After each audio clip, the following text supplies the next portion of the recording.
If you use HubSpot and you're tired of dealing with A2P registration, waiting weeks for approvals, getting rejected for reasons nobody could explain, and being forced to add that giant opt-out sentence at the bottom of every text, you're gonna love what I'm about to show you. Because in the next few minutes, I'm gonna show you how to send text messages inside of HubSpot without ever registering for A2P, and you'll see exactly how it works on my screen. Before we jump into the step-by-step, let me quickly show you proof inside of my own account. If you look right here, you'll notice that I don't have a phone number registered under A2P 10DLC, which means no A2P registration, no business EIN proof, and no waiting. Instead, I have this tab called iMessage, and this is where all of my texting happens. I could send and receive messages with my leads that have iPhones and Androids, just like you could see here on screen, and I could even trigger these text messages directly from my automations and my workflow builder. So now that you've seen that it actually works, let me explain why this is even possible, and then I'll walk you through how to set it up in your own account. There's a very simple reason this works, and once you understand it, you'll never want to go through A2P or send normal SMS text again. A2P SMS messages go through the phone carriers like T-Mobile, AT&T, and Verizon.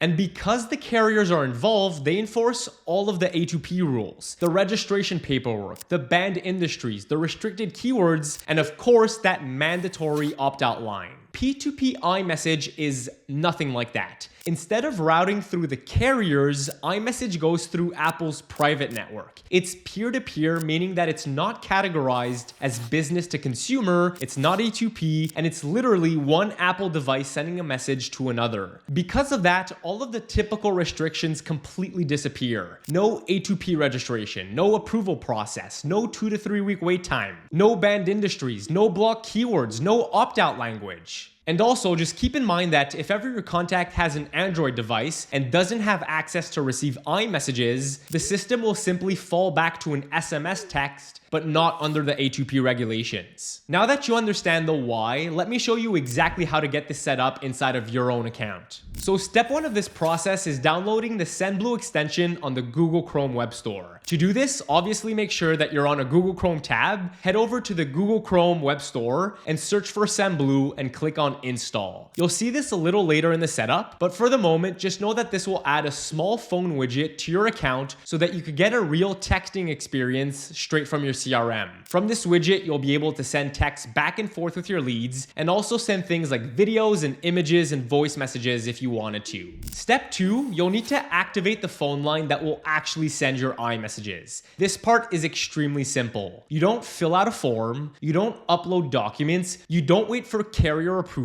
All you need to do is just click the link in the comment section or in the description section of this video, add your current phone number, and Sendblue is going to text you immediately asking how many people you plan on messaging per day, as that will give them a good idea of how many phone lines they need to activate for you. Most phone lines are fully active in under 24 hours, which is a night and day difference compared to A2P's multi-week waiting period. Step 3 is connecting your newly activated phone line to your CRM so that all of your conversations sync automatically. Once your phone lines are live, you'll log into your Sendblue account and head over to your account settings. From there, you'll click on integrations and then click on HubSpot. From there, you're just going to need to follow the authentication process, which will prompt you to select the workspace or the account that you want to sync your contacts and your conversation history to. Once that's done, you can log into your HubSpot account, click on an opportunity or a contact's profile, and get texting with them on your new Sendblue phone number by using the phone widget that we installed before. You'll notice that all of the conversation history with your lead will always show up in 2 places. First, it's going to be in the Sendblue dashboard and widget, and second, in your HubSpot contact or activity or opportunity page. Step 4 is updating all of your current workflows and automations so that your new Sendblue phone number sends text instead of your old SMS A2P phone number. To do that, open your automation or workflow builder and locate all of your SMS steps. If you're using Zapier or Make.com to run these automations, you could also do that there too. Anywhere you currently have a send SMS step, you'll simply replace it with a send iMessage step instead. All of your triggers, delays, branching logic, and conditions stay exactly the same. You're really just changing the channel from which your text messages are being sent. Now, before we wrap up, I want to give you a quick look at why switching to iMessage is such a big deal beyond just avoiding A2P issues. When you use iMessage for your SMS marketing campaigns, you're not just changing the color of the bubble, you're giving yourself access to a channel that consistently produces double the replies compared to SMS. And this isn't just a one-off result from my own account. I've been tracking this across the hundreds of users that also use Sendblue, and the pattern is always the same. When a team switches from green SMSs to blue iMessages, the reply rates always go up by 2 times. You could actually see it right here on my screen. This is the reporting dashboard that we use to compare message performance, and every single time, iMessage outperforms SMS by a mile. More replies, more conversations, and more book calls, and it all starts with getting out of the carrier network and into the Apple's network. And once you start using iMessage, the next step is learning how to actually write better text for this channel, because iMessage isn't just a simple replacement for SMS. It's a completely different style of conversation, a much more short, natural, and way more human style of texting. So if you want more practical advice on how to write text that get replies, not just delivered, but answered to, check out the video that I'll tag right here on the screen, here or here. I'll walk you through the messaging frameworks that I use, the questions to ask, and the exact templates that consistently gets conversations started with your leads. With that, thank you so much for watching, and yeah, I'll see you in there.